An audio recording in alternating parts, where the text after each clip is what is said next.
That's why, in Him, di ba, matatagpo mo lamang yung buhay sa pamamagitan ng Jesus. Without the Lord Jesus Christ, walang life yun. Halimbawa, itong microphone, saan ito nakasaksak? Amplifier. Okay? Kaya yung boses ko, narinig nyo kasi merong amplifier. May power. Pero i-disconnect mo yung amplifier doon sa sa plug, sa kuryente.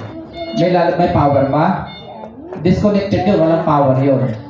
So, kahit anong mahal nito, microphone, amplifier, etc., useless lahat yun kung hindi connected doon sa power. Okay? So, ang buhay natin ay talaga connected kay Jesus.